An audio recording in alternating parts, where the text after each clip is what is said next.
buscamos la información a sabiendas que fue la población que nos enterró. Tuvimos el acceso, la confianza de ellos para darnos la información del lugar donde nos enterraron.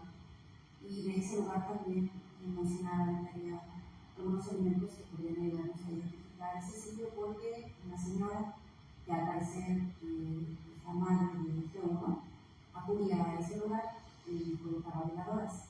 Entonces nosotros llegamos a ese sitio y efectivamente encontramos fragmentos de vidrios que correspondían probablemente a esos vasos de veladoras.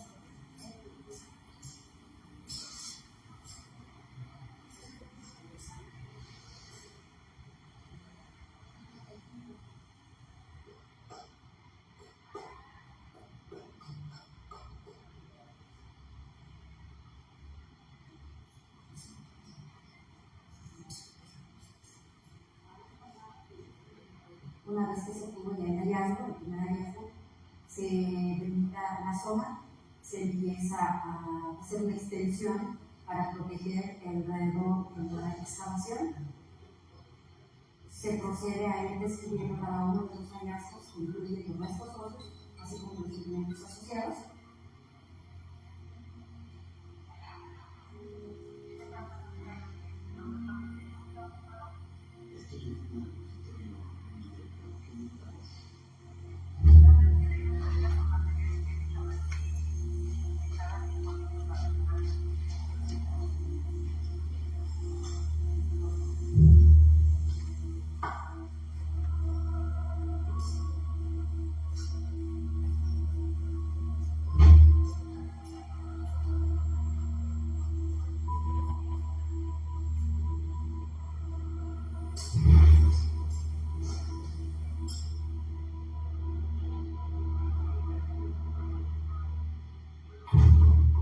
Tras la fase inicial del trabajo de inteligencia, las Fuerzas Armadas iniciaron la labor de contrainsurgencia.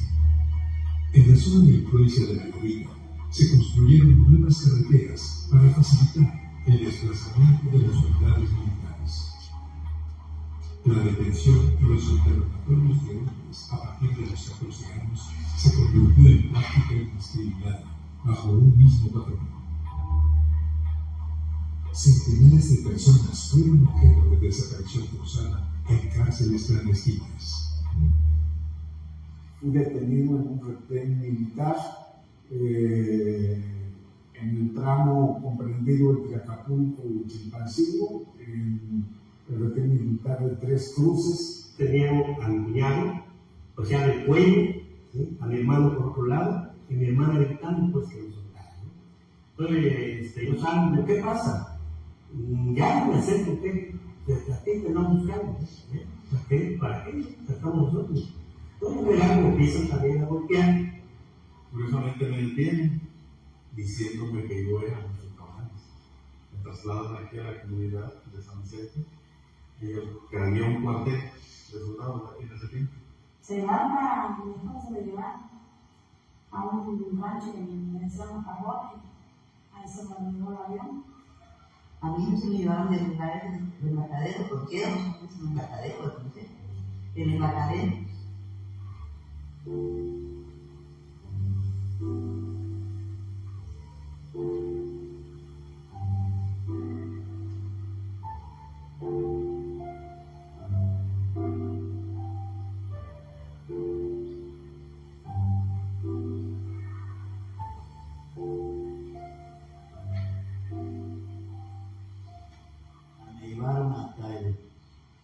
La cumbre del Cerro del Peregrino.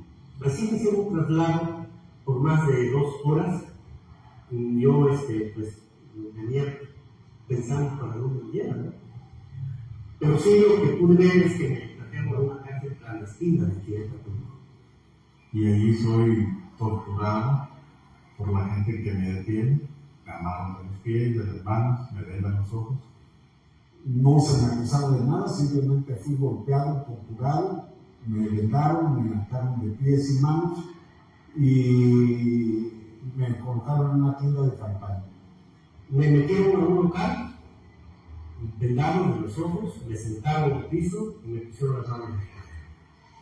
Ahí me rompen incluso el tabique nasal de una bofetada que me da. Entiendo y comento yo que pudiera haber sido el general Cuenca Díez, que era el secretario de la Defensa en ese entonces, porque los mandan llamar rápido que ya habían agarrado a los trabajo. Siendo que la diferencia de edad entre Luis y yo pues, era como de unos, que serán 15, 20 años, ¿no?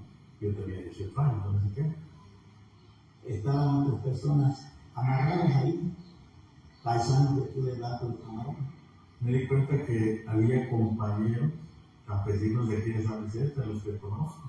Si me puso de pie, violentamente, ¿qué pasa? ¿Por qué tienen eso? ¿Por qué me tienen bien? No hemos cometido ningún delito. Empezaron a ver. Ya como a las 8 de la noche nos llevaron a Acapulco. Tenían un regulador eléctrico y tambos de 200 litros, tambos de agua de 200 litros. Entonces, mira, ya entender, tú eres un hijo de la chingada que andas en la guerrilla. Me agarraban, me ponían boca abajo y me sumergían al tambo de agua. Me sacaban del tambo de agua y me aplicaban electricidad en diversas partes del cuerpo. Y estando ya ahí, detenidos como, ¿qué haría? Unos 8 días o 10 días, le preguntan a uno que estaba al lado mío que cómo se llamaba. Y el hombre contestó que se llamaba Benito Gutiérrez Sánchez. En ese momento le disparan ahí y lo matan. Me salpica de sangre y a mí me limpian la sangre con una lobo.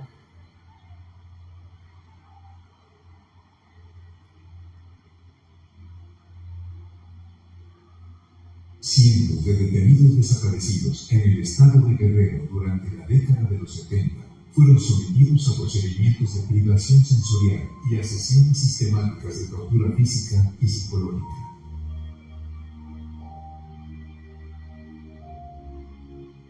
Algunos de ellos fueron ejecutados sumariamente y muchos otros obligados a firmar declaraciones falsas.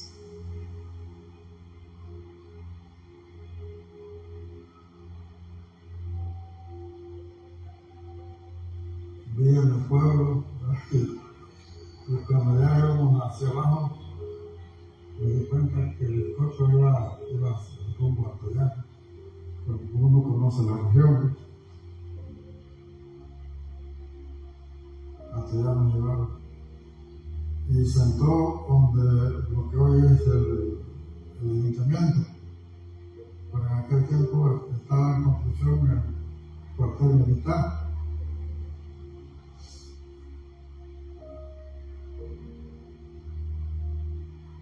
Posteriormente me trasladaron a Toyán, al cuartel de Toyán, y ahí sí la tortura ya es muy fuerte, ¿no? Pierde uno la noción del tiempo, uno no sabe si es de día o si es de noche.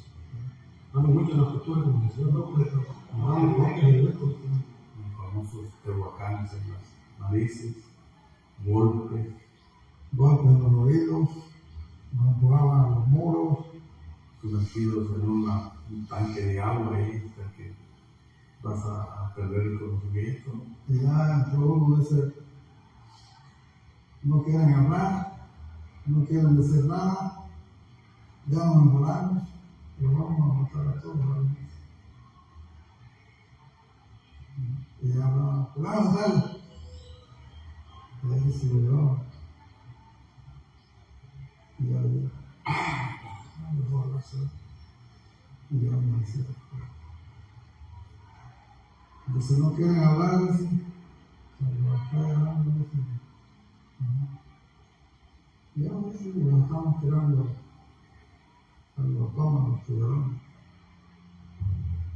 En una carta escrita en febrero de 1975, el soldado Benito Tafoya Balón, del 18 Batallón de Infantería, revelaba su propia participación en un operativo en el que integrantes del Partido de los Pobres fueron amarrados de pies y manos y atados a barras metálicas para ser arrojados al mar desde un helicóptero de las Fuerzas Armadas.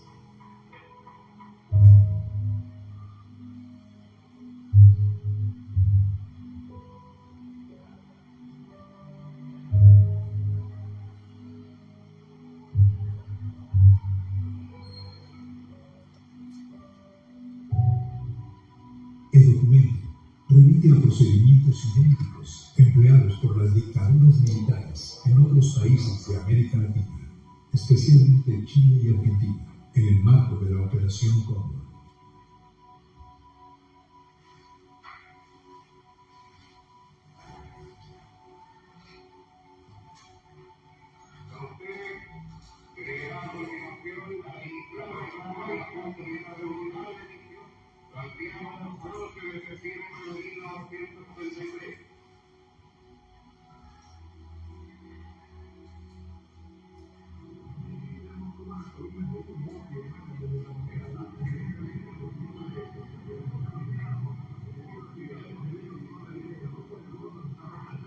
Esta operación, auspiciada por la CIA, a través de altos mandos militares de estos países, alentó el seguimiento, vigilancia y detención, así como la desaparición y muerte de personas consideradas como subversivas o contrarias a las dictaduras militares.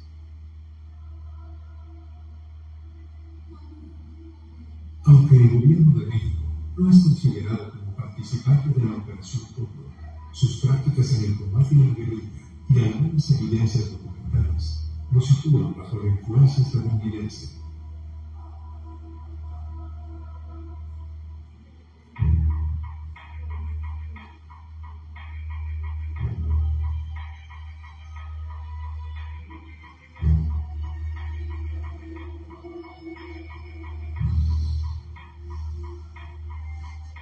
Diversos documentos desclasificados de la CIA ponen en evidencia el conocimiento de esta agencia acerca de lo que sucedía en Guerrero.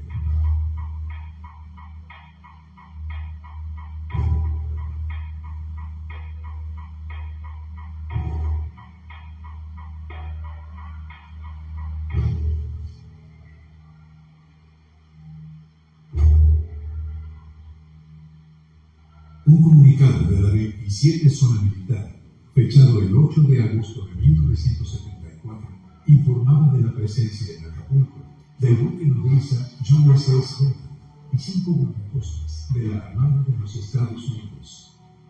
En el documento, los mandos castrenses expresaban su preocupación porque ese hecho podría afectar la imagen del país. Otras versiones afirman que la presencia de esa nave en costas de Guerrero tuvo que ver con el monitoreo y la intercepción de comunicaciones militares.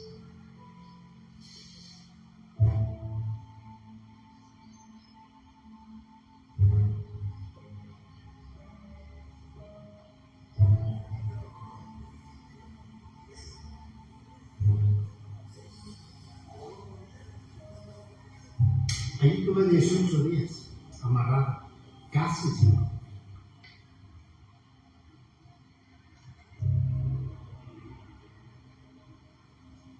De ahí nos quedamos como amarrados arriba, que por siempre nos pasaba una riata por aquí, y al otro, y al otro, y al otro, y así nos llevaron hasta en la noche. Al puerto de San Diego. En ese entonces ahí estaba la comandancia, creo. Así llegamos a pie de la cuesta, más de la zona militar nos trasladamos a pie de la cuesta. Hacían unas olas en el algodón y nos abrían el ojo y nos metían adentro. Y la otra, ya sobre esa bola de algodón, la venden, pero apretada. Esa noche fue un calvario para nosotros. A todos nos golpearon. Sin interrogatorio, sin nada.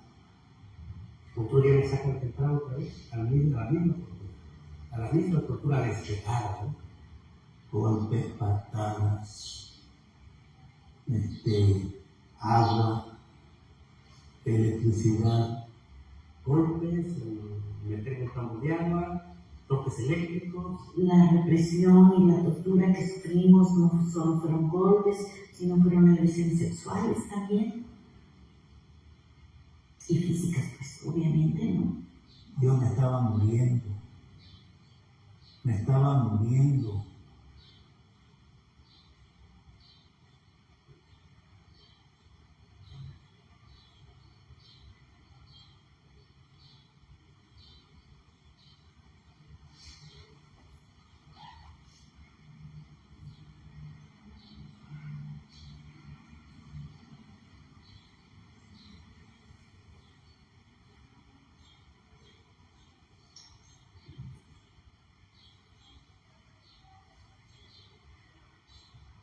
de los golpistas.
Esa excavación se llevó a cabo el 14 de junio de 2014.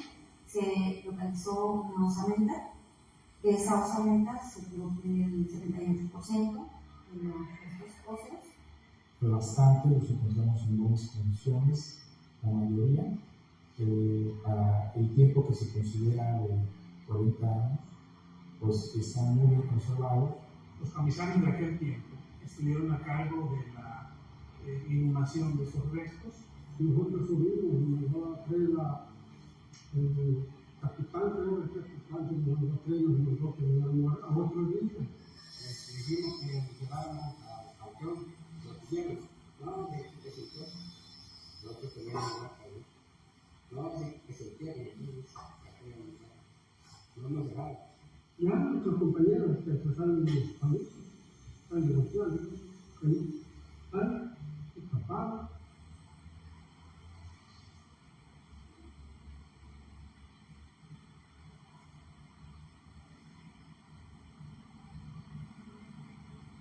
Esto para nosotros es una leyenda. Llegaron aquí un comando que venía por este rumbo y tocó con el ejército que estaba en la comunidad y el que vecinal había tenido un retén. Entonces ellos topan. No sabemos si toparon allá o toparon acá, pero la cuestión es que el combate se dio en esta pendiente, se da un combate en la tarde de noche. ¿Sí? Entonces eso lo conocíamos de oídas.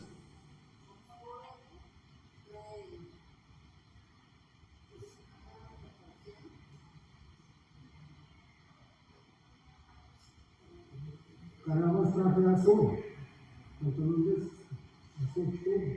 azul. Cargaba dos casitas, una casa de aluminio y una casita de plástico. Y cargaba los más baratos, ya lo cargaba los dos.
El ejército sabe quiénes son los que están aquí, pero el ejército los identificó porque trajo a un guerrillero prisionero de Acapulco en un helicóptero y lo aterrizó aquí arriba del helicóptero.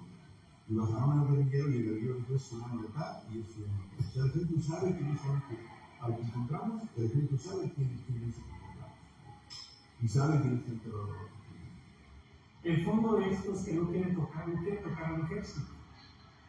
¿no? El ejército sabe a quiénes detuvo. El Estado mexicano sabe que hicieron con ellos, únicamente que no lo quieren decir. Entonces, el asunto aquí no es ni siquiera de investigación, el Estado mexicano no tiene ni siquiera que hacer investigación porque ellos tienen la información de lo que pasó.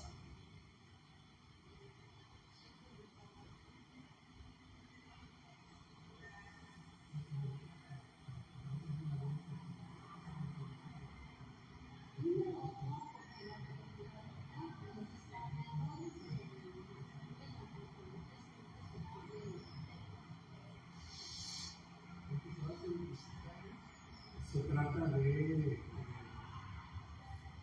Eliseo Flores Vázquez, originario de Aguasutitlán, una comunidad del municipio de Ciudad Guerrero, zona de la montaña baja. Están localizados sus familiares, su esposa, uno de sus hijos, que es el que aportó las muestras para identificarlo plenamente.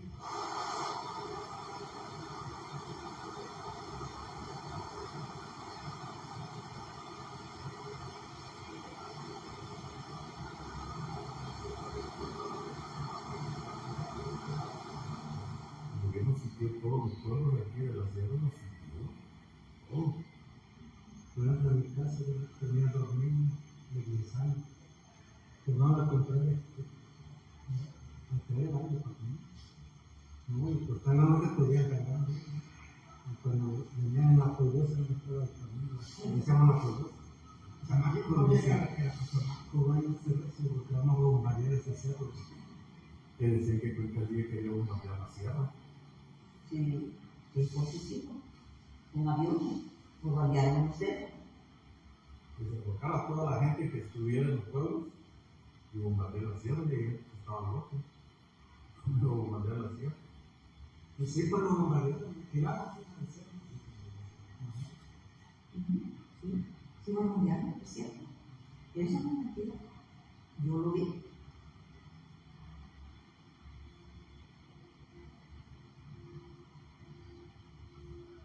El 31 de agosto de 1974, un parte militar daba cuenta de reconocimientos en la Sierra de Atoyac por parte de la tropa, precedidos por fuego de morteros sobre arroyos y cañadas.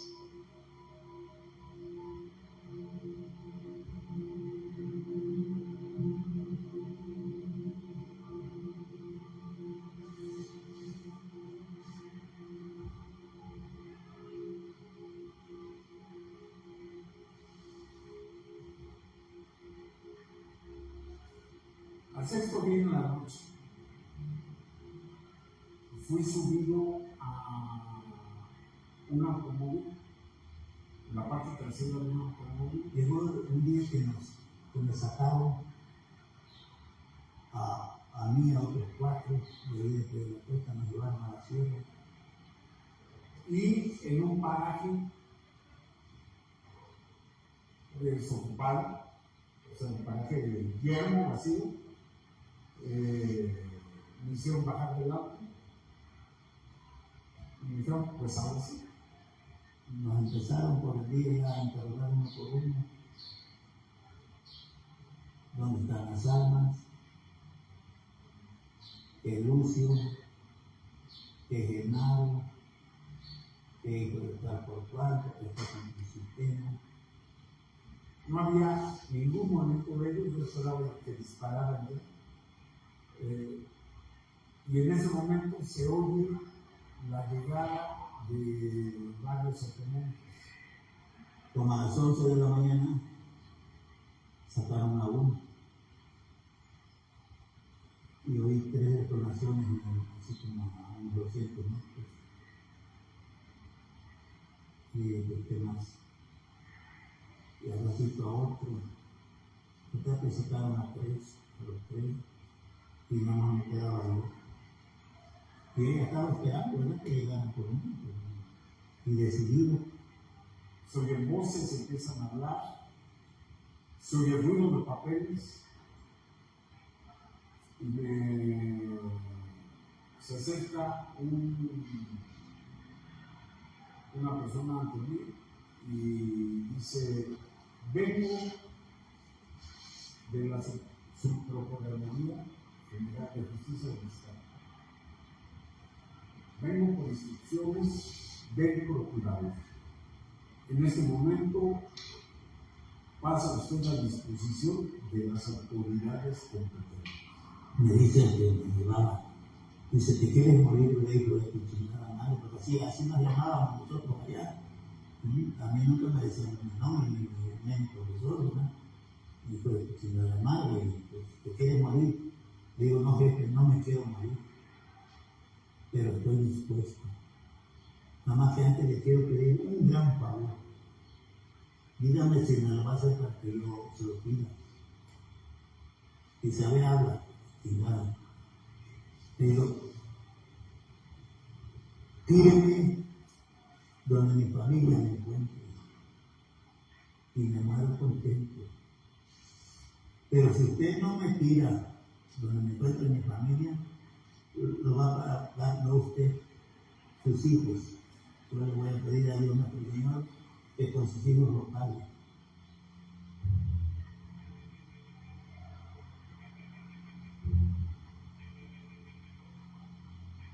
En un informe fechado en julio de 1972, se estima que la organización, encabezada por Cabañas, contaba en ese momento con no menos de 400 efectivos e influía significativamente en diversos gobiernos municipales de la región. El escrito da cuenta de la intensa actividad de la guerrilla, que había llevado a cabo diversos secuestros para financiar su actividad, así como 2 emboscadas que causaron 29 bajas al ejército mexicano. El reporte está firmado por el entonces capitán Arturo Acosta Chaparro y por Ajax Segura Garrido, un agente federal que había estado infiltrado en el Consejo Nacional de Huelga del Movimiento Estudiantil de 1968.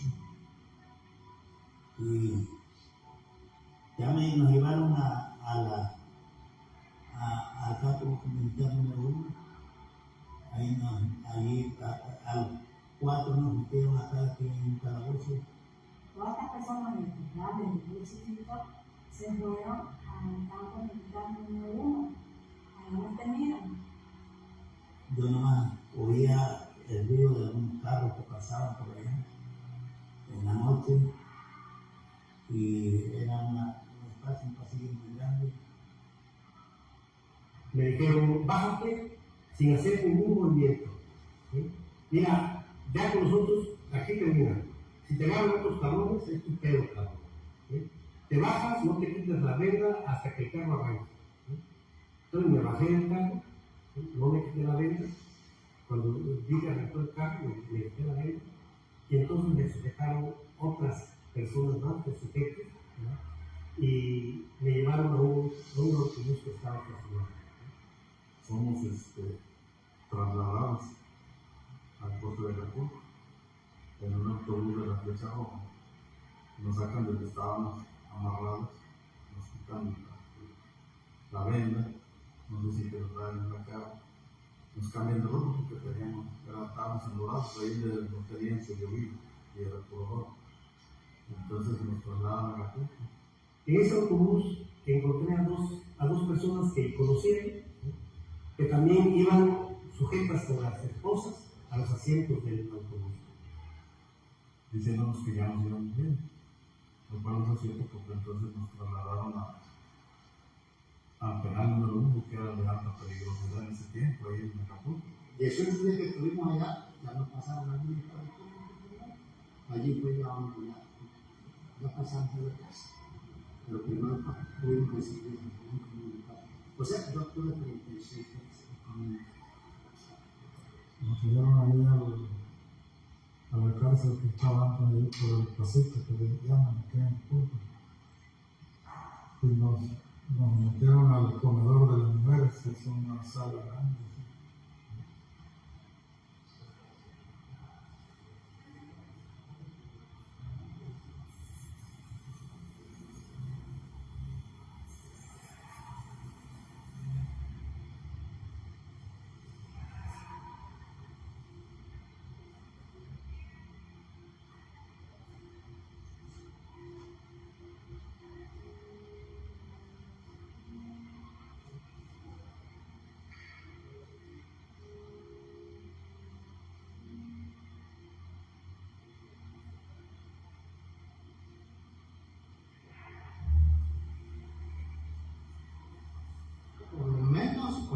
45, pues.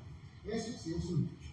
De los que prolongamos 4 años y meses allá, como a los que soltaron a los 3 meses, a los 8 días. Pero de todo modo, ya yo iba inflamado del oído izquierdo porque los golpes con las manos y el agua que me penetraba me crean una infección en el oído que perdí, pues en un 75% la visión del oído izquierdo. ¿Sí?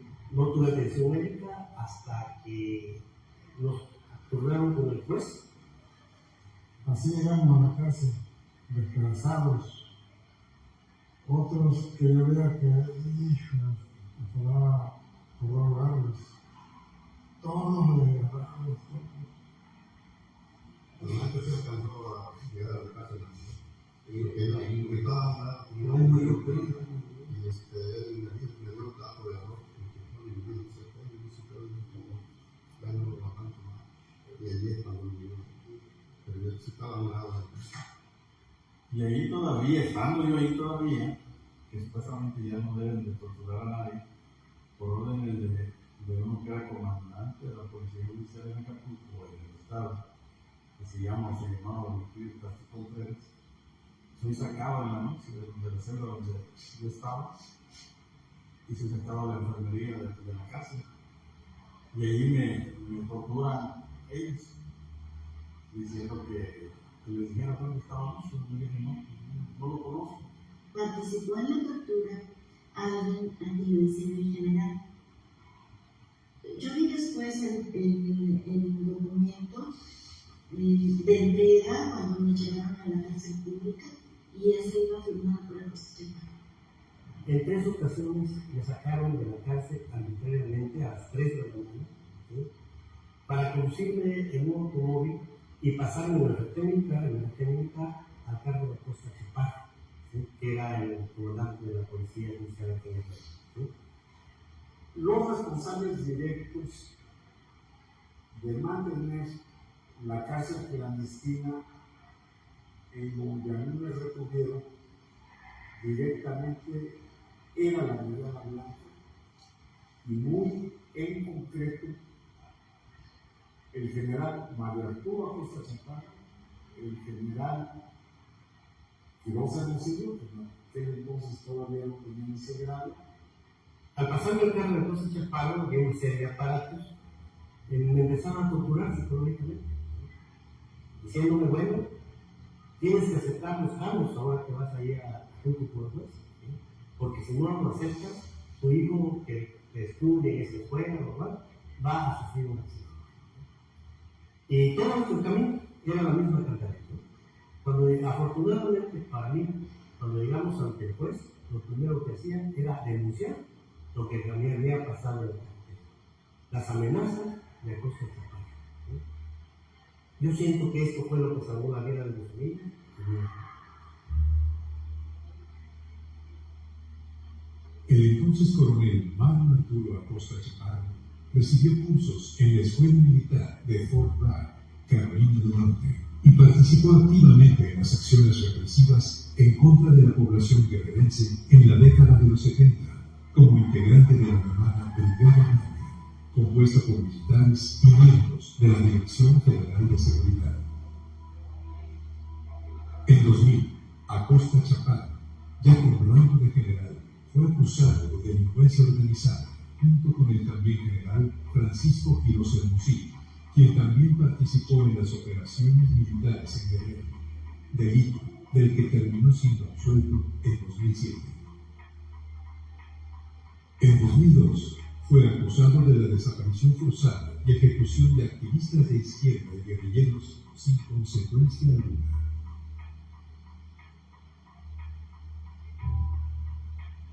En abril de 2012, el general Acosta Chaparro fue asesinado en la Ciudad de México.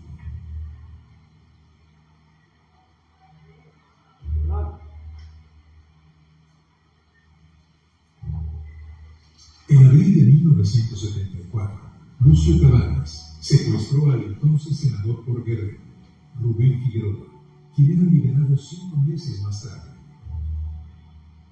El suceso marcó la intensificación de las operaciones militares en la región. El 2 de diciembre de 1974, Lucio Cabañas murió.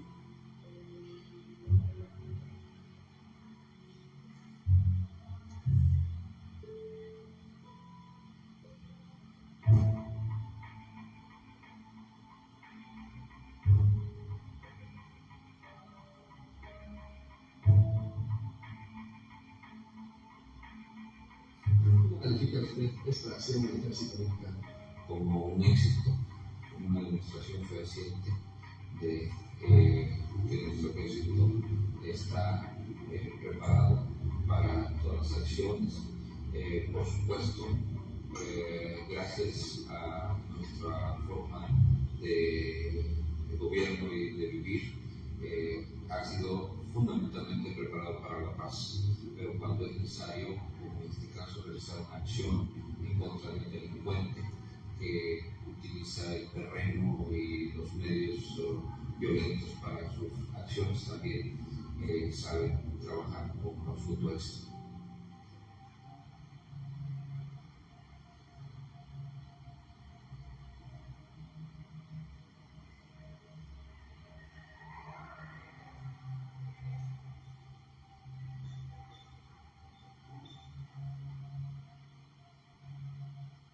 Tras la muerte de los principales líderes guerrilleros, las comunidades fueron sometidas a tácticas de guerra de baja intensidad. En el tiempo sí estuvo difícil aquí porque el mismo gobierno no dejaba pasar a la gente, lo racionaba. O sea, te decía, ¿sabes qué? ¿Cuántos son de familia? Son 6, entonces gana más un litro de maíz, un kilo de azúcar, un kilo de frijol, todo racionado. De manera tal de que, pues ni para las mismas familias que en ese tiempo vivían. Todo lo que teníamos, ganamos el dinero. Nos amenazaban, estaban cortando la huerta y que bajaran cada 8 días les dije que estaban trabajando. Fueron objeto de violaciones, de golpes, de torturas, y además les arruinaban la vida. Y no nomás castigan a los que están encarcelados, sino que están perjudicando a toda la familia, ¿no? A la esposa, a los hijos.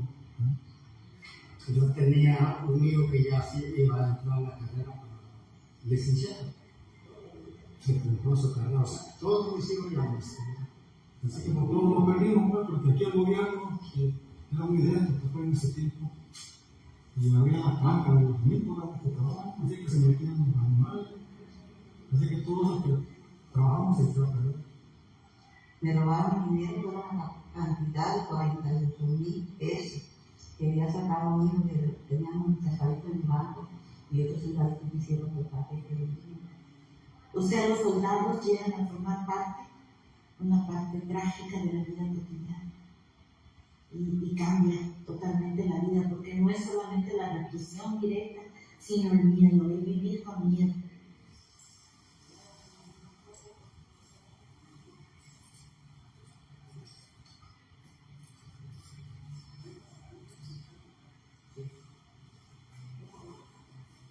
En G2 fue la excavación el 14 de julio de 2014.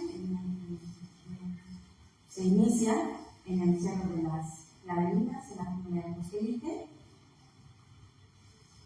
Fue más complicado porque el camino o el área de trabajo se vio modificado por una carretera que implementaron para la comunidad.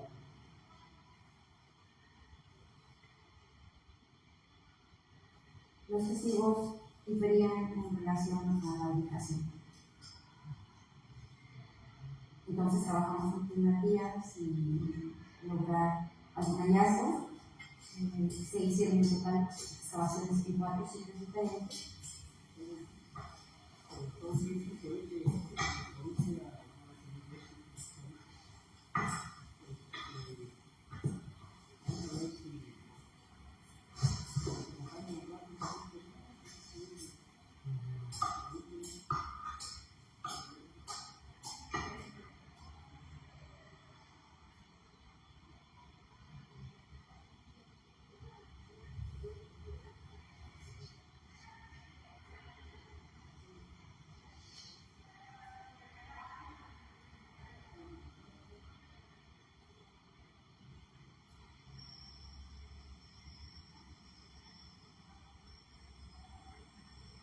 Al siguiente día insistimos, porque estábamos ahí, con toda la emoción, con toda la pasión de seguir trabajando, y así lo hicimos, con el apoyo de las personas de la comunidad, de la Comisión de la Verdad y el equipo médico del doctor Sergio, pues iniciaron de nuevo otra búsqueda.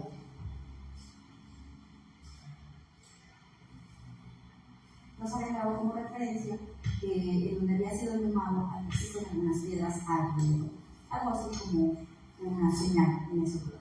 Entonces se hizo la limpieza del sitio y uno de los colaboradores estaba buscando precisamente eso que se le había descrito, al igual que nosotros, y después hizo la llamada.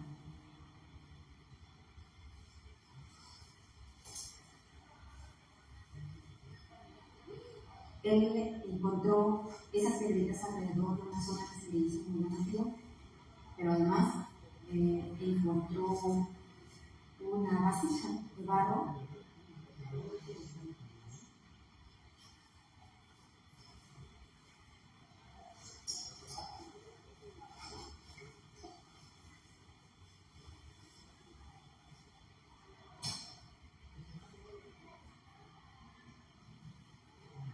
ahí encontramos una osamenta que no estaban las mismas condiciones que carbono. El porcentaje aproximado del elemento que pudimos recuperar entre el 6 y 3%. Las condiciones no eran tan buenas.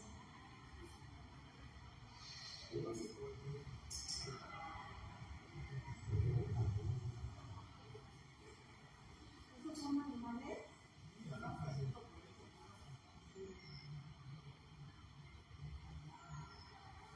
Pero se trata de Martín Nario Orgániz. Sus familias no saben dónde nació, pero vivió todo su tiempo, o la mayor parte desde niño, de su infancia, en la comunidad de San Andrés de la Cruz, municipio de Atoyac, Guerrero. Tiene un hermano desaparecido, su esposa está desaparecida, y bueno, sus compañeros se refieren que se trata de dos, es Martín Nario Orgániz, alias Samuel, en la guerrilla del inicio para mí.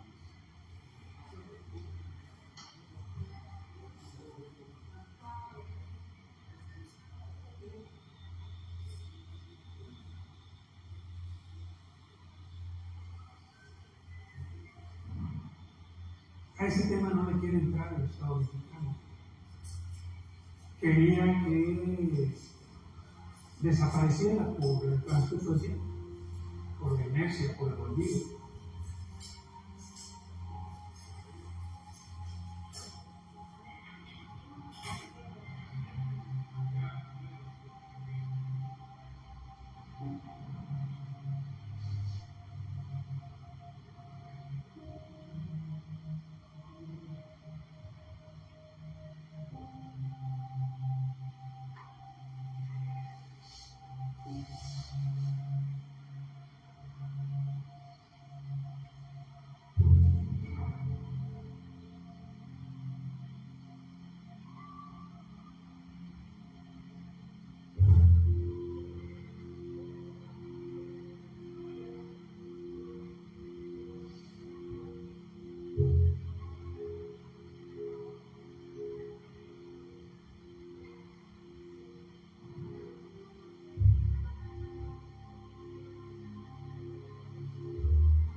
Retorna con sus familiares y a su estado natal.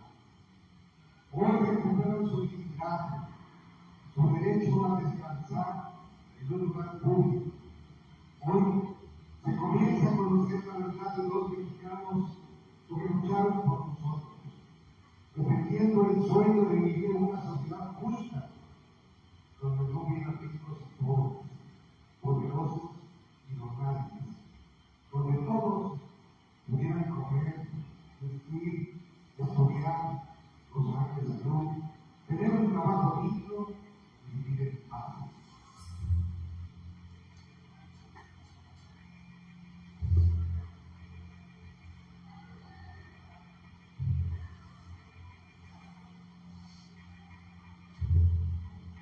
Decenas de los desaparecidos fueron entregados a autoridades judiciales tras distintos periodos de detención ilegal.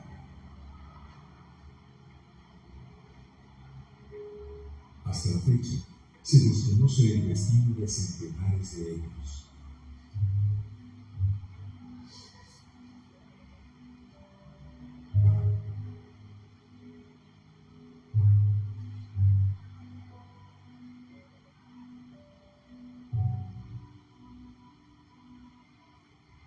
Di con vida a un total de 40 personas. A ninguna de esas personas que vimos con vida en el ferrocarril nos volvimos a ellos. Los únicos que fuimos presentados fuimos Alejandro Cárdenas y yo. Y muchas familias no denunciaron la desaparición o incluso la muerte de algunos de sus familiares. Bueno, de nosotros sí mandábamos a medio. Tardábamos medio y medio. No vimos a Chilpancingo, a Acapulco, a casas, digamos, ya se Vinimos a apoyar al campo militar que estaba ahí en ese entonces. También nos ayudaron. Luego nos mandaban a la comisaría. Que porque habíamos puesto la queja allá, que no sabía que iba a comenzar más. No queríamos dinero, queríamos una persona, saber a dónde se encontraba. Entonces que no nos busquen, pero si al infierno nos llevan, allá vamos a ir a buscar. Desaparecidos, presentación. Desaparecidos, presentación. Desaparecidos, presentación. Objetivos de los penados. ¡No se escucha! ¡No se escucha!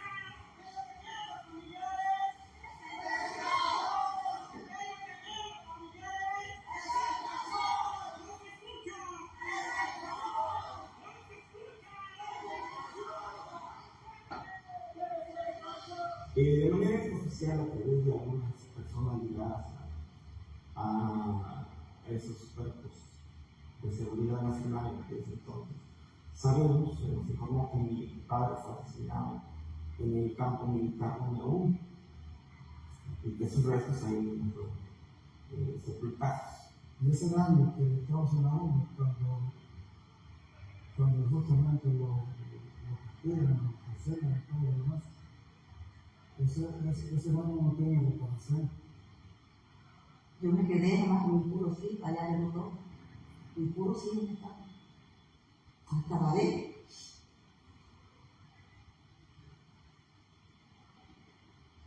Luché y trabajé para levantar a mis hijos. Y fui a levantar mi trabajo. Ahora ya no voy, ya no puedo. Y no tengo dinero, no más. Voy trabajando para vivir. Y no me muevo más para ir. Y todo por culpa de ellos, sus primos, que no esperaron una investigación que se la habían hecho. Nomás como vos, todos agarraron, como animales.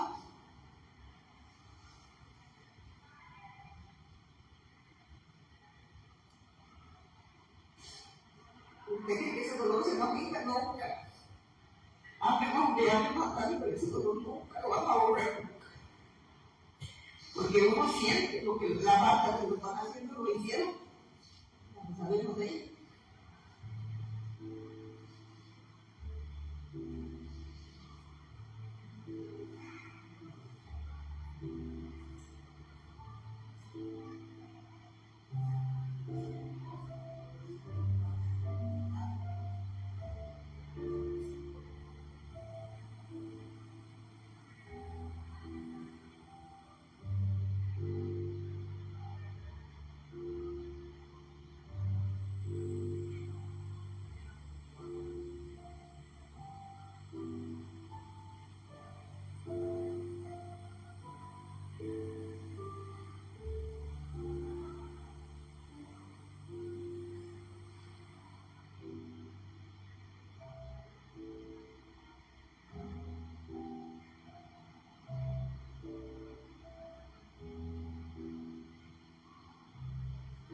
Vivir la desaparición de un familiar es una cosa terrible. Por algo es declarado un delito de lesa humanidad, porque la gente no tiene posibilidades ni de vivir su luto ni de rendir homenaje a esos héroes de la lucha por la democracia. Tiene una importancia histórica relevante, muy grande, porque esa parte de la historia no la conocen ya las nuevas generaciones. Está olvidada, está perdida. La desaparición de opositores políticos no se trata de un exceso, se trata de un militar. No es un exceso, obedece a una política perfectamente planificada y que es una política de Estado. Esa política incluye la violación de todos los derechos humanos cuando el Estado considera que su preservación es peligrosa. Desafortunadamente, Guerrero ocupa el primer lugar en desaparición forzada de personas.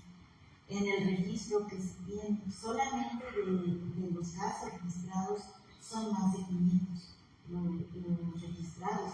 Sabemos que en realidad hubo más desapariciones forzadas en el estado de Guerrero. Pero hasta la fecha, pues nada. Aquí estamos, todavía no vamos a morir de vieja. Y nada, no sabemos nada de él. Es decir, ellos se dan cuenta que son secuestradores, porque no desaparecieron. Es un secuestro. Que el gobierno reconozca que se equivocó en su momento y que a estas alturas, si sabe dónde están los desaparecidos, que los presenten. Y si los mataron, pues que digan y reconozcan. Refleja la impunidad, porque se aplicaba el trato a la oposición desde aquella época, situación que no ha cambiado hasta ahora. No repararon el daño, no han tomado medidas de no repetición, y eso es una cadena que viene desde hace más de 40 años. Sabemos que por el tiempo transcurrido ha de ser difícil de resolver con vida. Sin embargo, pues celebramos.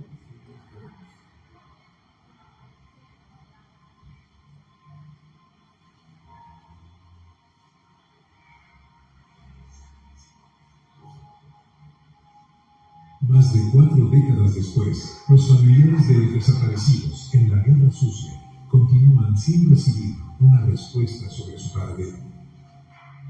Y el Estado de Guerrero continúa inmerso en la violencia política.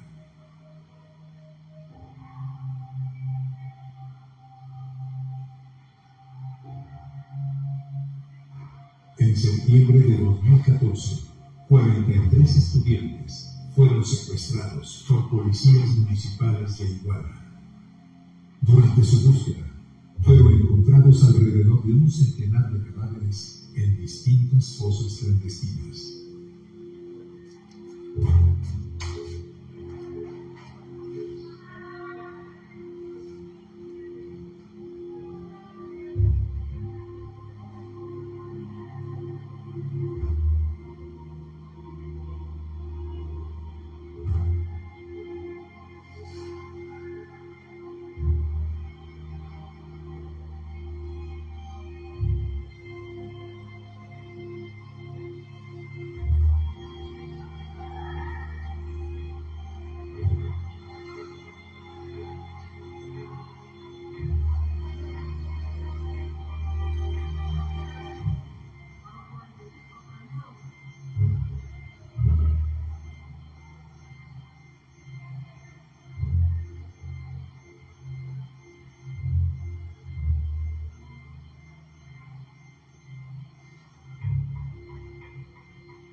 los movimientos de guerrilla, en este caso en Guerrero, surgen como un reclamo social.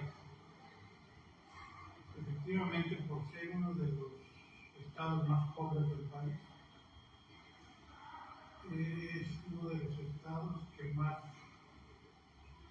digamos, más irresponsabilidad tenía el Estado para con ellos.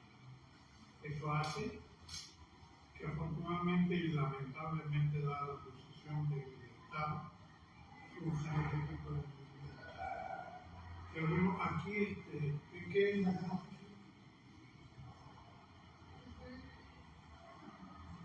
¿Qué es la guerra social?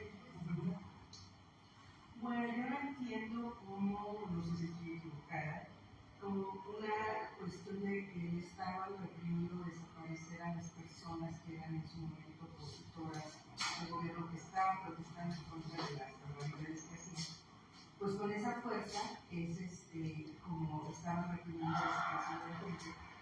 Y como yo mencioné en un momento de documental, hubo un momento en que cuando mataron a todos los líderes de la guerrilla, hubo una guerra de gran intensidad en el sentido de que nos racionaban la comida, no nos permitían llevar buenos alimentos para las familias de esa zona.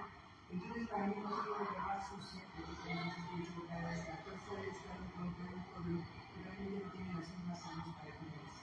Así es, sin embargo, a pesar, desde el punto de vista particular, a pesar de que las guerras no serían avaladas o bien vistas por nadie, digamos, la guerra tiene una normatividad.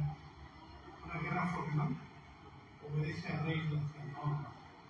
Hay, por ejemplo, declaraciones de crímenes de guerra que violentan las disposiciones normativas dentro de la guerra misma. Entonces, también la guerra